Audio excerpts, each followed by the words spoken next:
Hola ratoncillos y ratoncillas, bienvenidos a mi canal.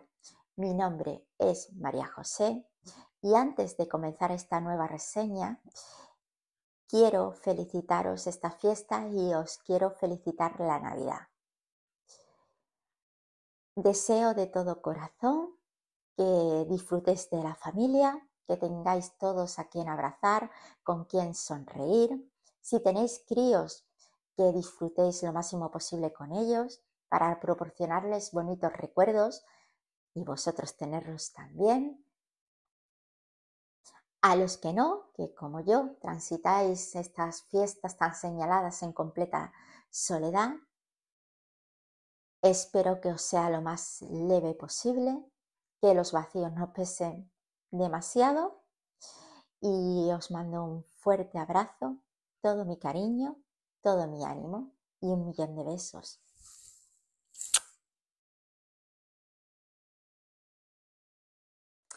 Hoy os traigo la reseña de un libro que ha sido la decepción del año. Yo tengo parte de responsabilidad en eso. Os comento primero el nombre del libro, es Cómo ordenar una biblioteca, de Roberto Calasso. Os dejaré por aquí la miniatura para que lo veáis al derecho. Y porque si doy la vuelta a la cámara, luego pongo el vídeo al contrario y me veo súper rara. No sé si le pasa a todo el mundo, pero en fin, mejor no. Este libro sí lo tenía en mi whitelist, lo tenía en mi lista de deseos. Como he dicho en los anteriores vídeos, quería hacerme con una pequeña colección de libros sobre bibliotecas, librerías, centradas en el propio libro, ¿no? En tema de anticuarios, misterios sobre algún libro, así, ¿no? Y este libro en concreto, pues sí, lo tenía en la lista de deseos. Cuando estaba para comprarlo en la librería, realmente, aunque yo recordaba este libro, lo confundí con otros y con otro autor. En concreto, lo confundí con Marchamalo, que es una eminencia en el mundo del libro, las librerías y las bibliotecas. Comienzo por comentaros las cosas básicas del libro, ¿de acuerdo? Y ya empezamos con cosas malillas. Trinco a puntillos, ¿vale? Es de cuadernos anagrama, 134 páginas, es muy poquita cosa. Tengo algunos post-it, porque yo hasta de lo malo procuro sacar cosas buenas. No, tiene algunas frases que están muy bien, pero luego os cuento por qué, en fin, qué decepción. Y la primera edición en español es de febrero de 2021. Este autor nació en la Toscana, ¿de acuerdo? Y ahora os comento un poco de su biografía para que ya veáis de dónde parte, ¿no? Deciros que el libro tiene dos cosas que me horrorizan como lectora. Una, que no se puede abrir bien. Dos, que cuando lo tengas abierto luego ya no se cierre. Tiene otras cosas buenas, como ya digo, que las hojas son gruesecitas, tiene una buena tinta, las hojas son en color ahuesado, no cansa la vista y mira, pues eso por lo menos está bien. Y creo que sí, está cosido y eso es un plus siempre en un libro, para que no se destroce completamente, sobre todo cuando te cuesta la vida abrirlo.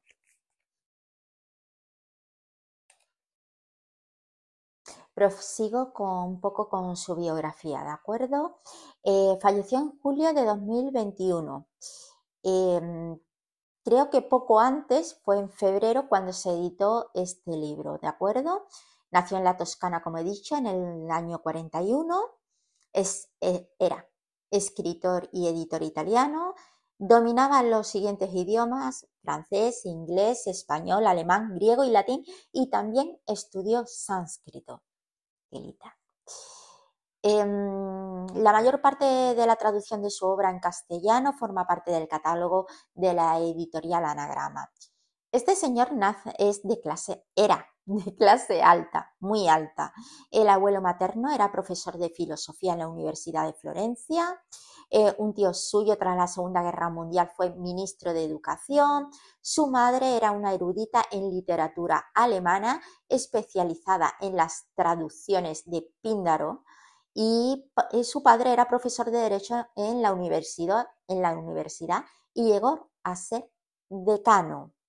Algunos libros de Calasso son El ardor, que es un exhaustivo análisis de la teoría y práctica del sacrificio en la cultura védica, y de hecho su tesis incluye algo muy original. Os lo cuento ahora. Como os decía, Calasso estudió filología y literatura inglesa, mejor dicho, y su tesis incluye una revisión del arquetipo de los jeroglíficos. No sé muy bien qué tendrá eso que ver con la literatura inglesa, pero como poco es fascinante y original. Eso no me lo podréis negar. Calasso fue profesor en Oxford y presidente de la editorial Adelphi. En la wiki indican que en su obra como escritor desarrolla una reflexión sobre la cultura de la modernidad. Otro de los libros, por ejemplo, es Las bodas de Cadmo y Armonía,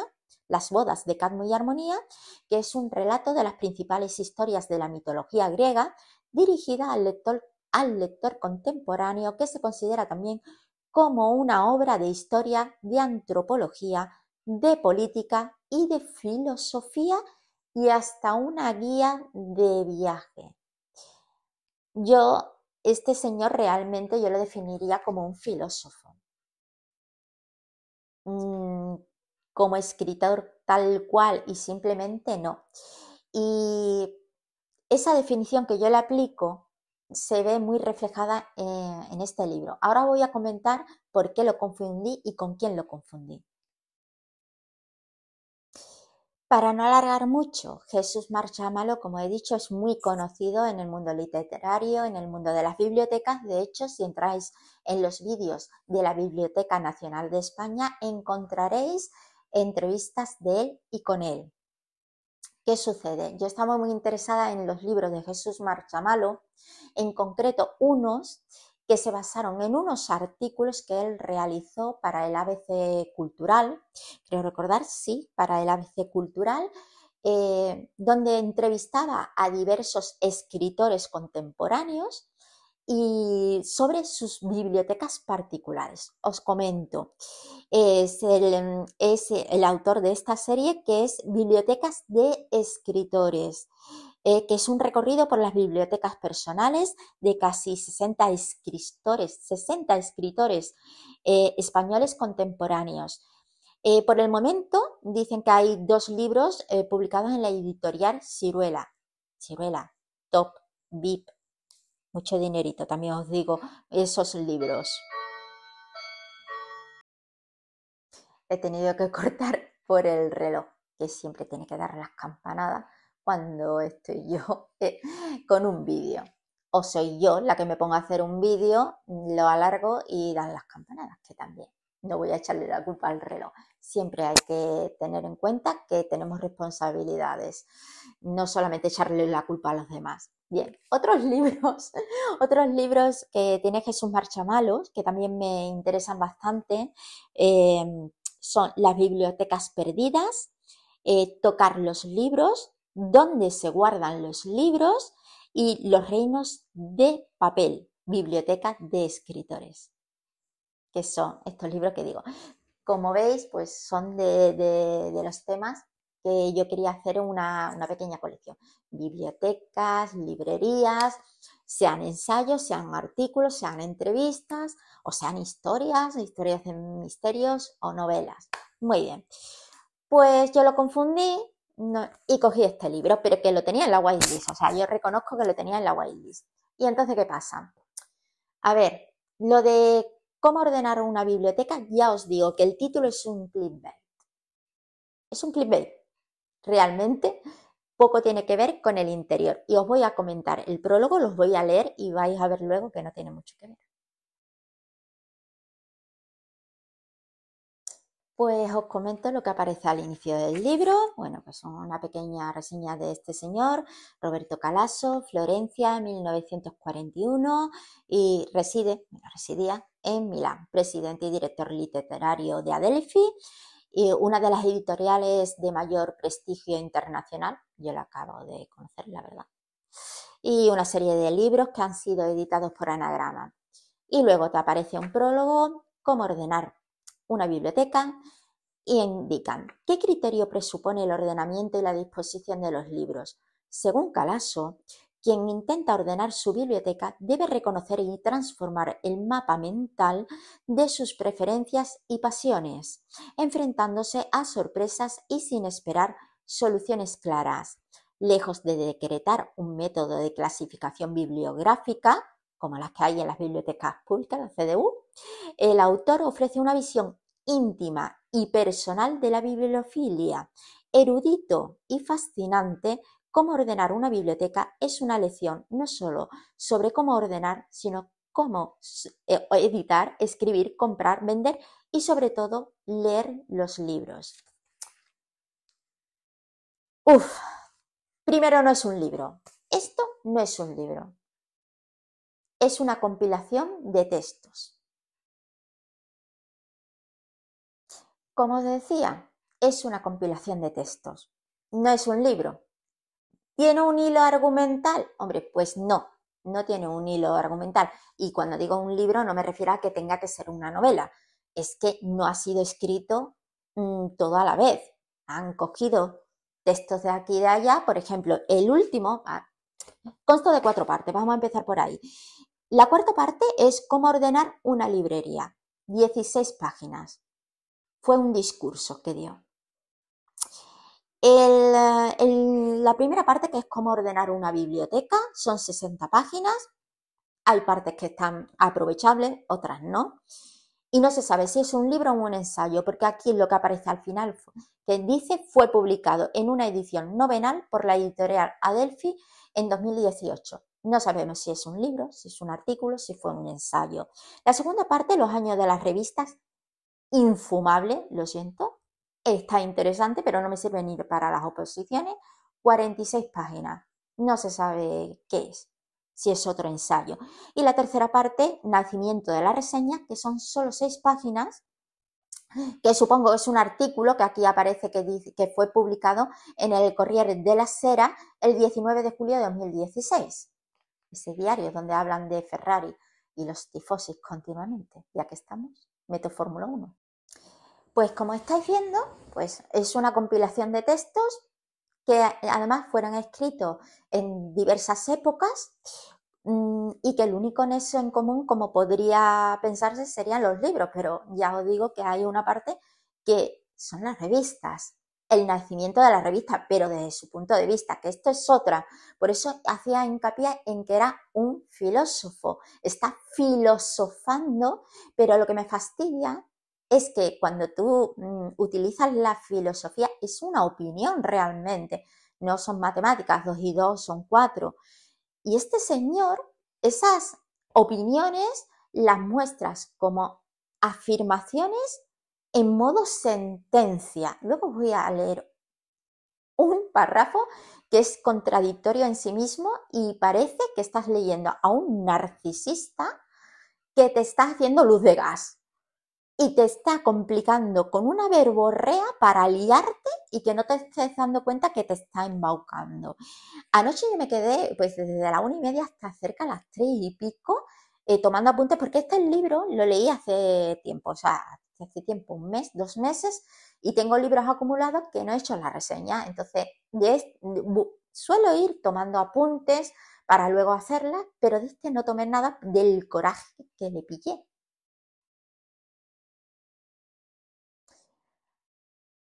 Así que anoche me quedé a las tantas, solo pude leer el libro que estoy leyendo ahora mismo, 20 minutos, porque ya era tardísimo y eso que estoy acostumbrada a acostarme muy, muy tarde.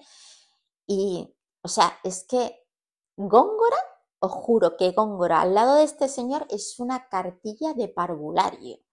Por favor, para mí realmente este libro Este libro es un ensayo, y además lo escribí, un ensayo histórico cronológico de anécdotas, divagaciones, sentencias filosóficas con tufillo altivo y prepotente.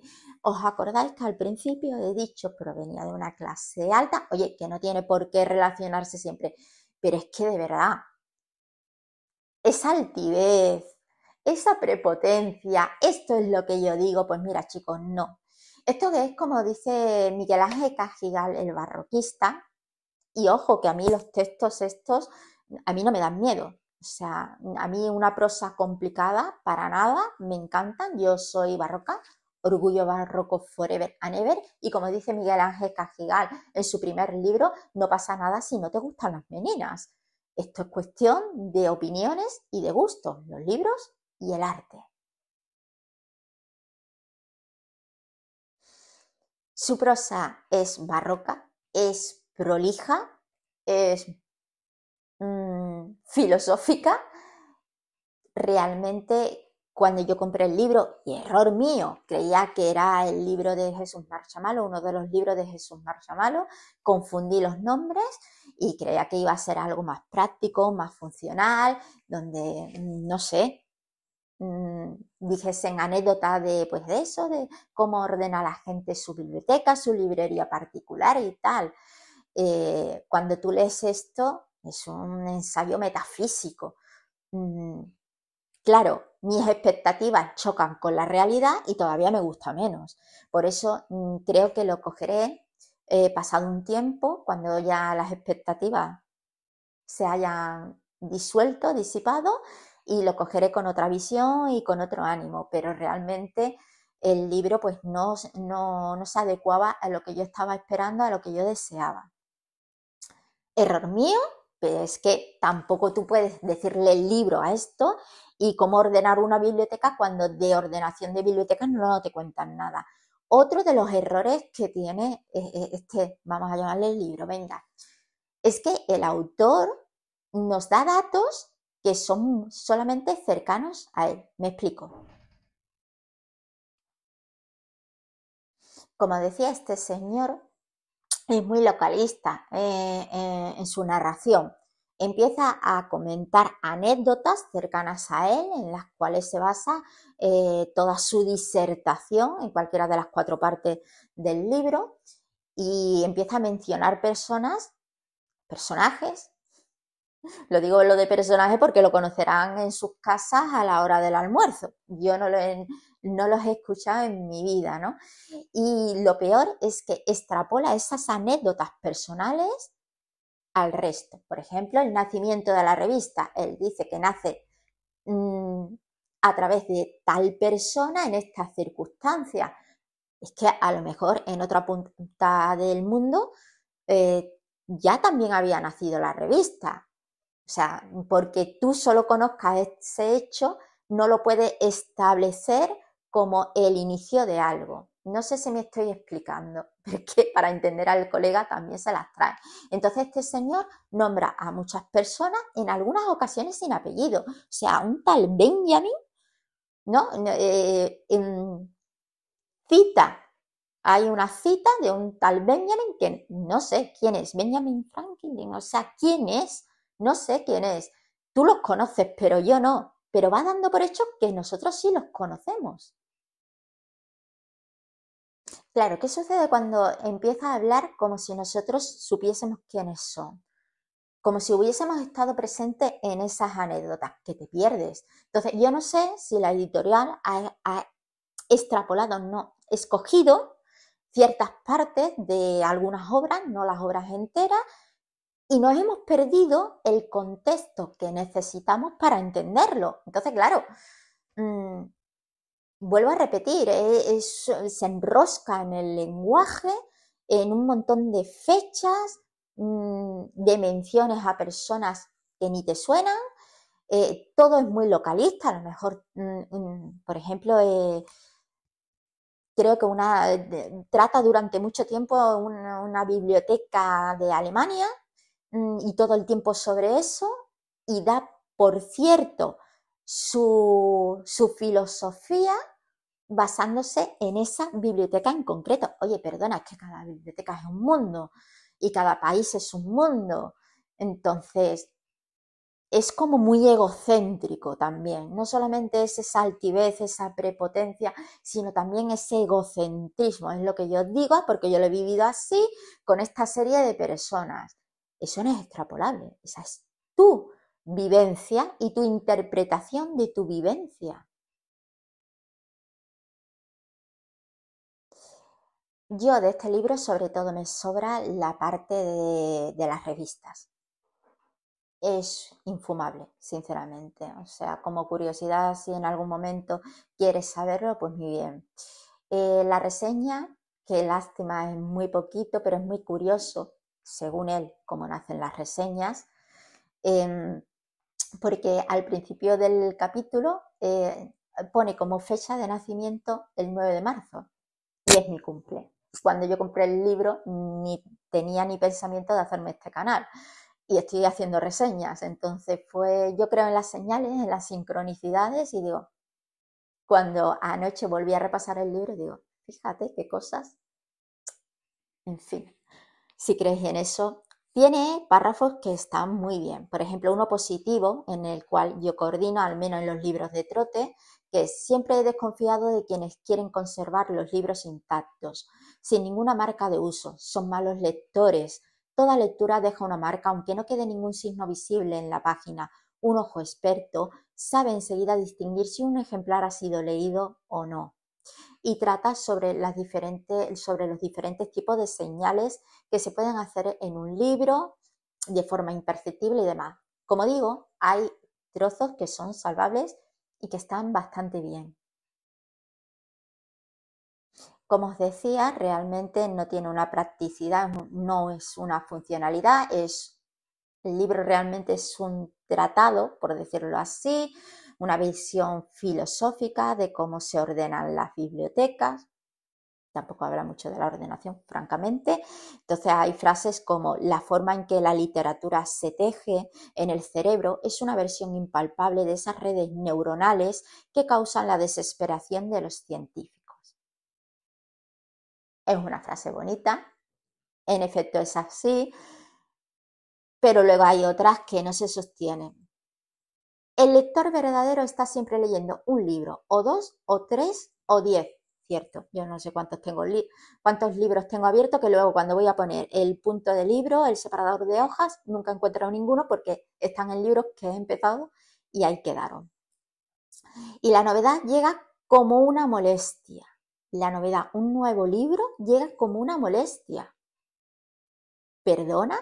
A veces irritante, a veces agradable, a veces incluso deseada en el seno de esa actividad ininterrumpida. Perdona, todo lector está encantado de que le lleguen libros nuevos, de que se los regalen o de que los compren.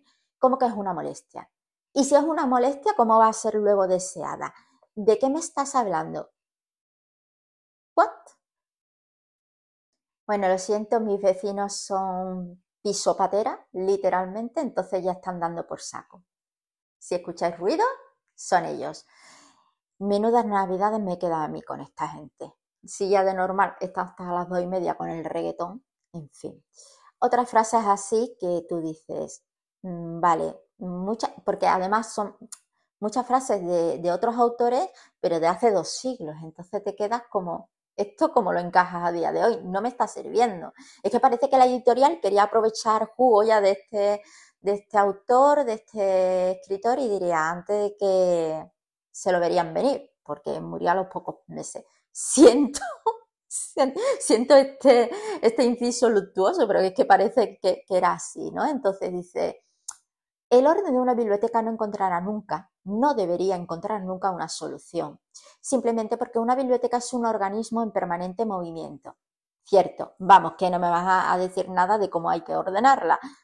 Entonces, ¿por qué me pones este clickbait? En estos ámbitos todo orden no es sino un estado de inestabilidad sobre el abismo. Benjamin. ¿Quién es Benjamin? ¿Por qué es importante que tú me nombres a este señor que ni siquiera me das el apellido ni ninguna referencia sobre él?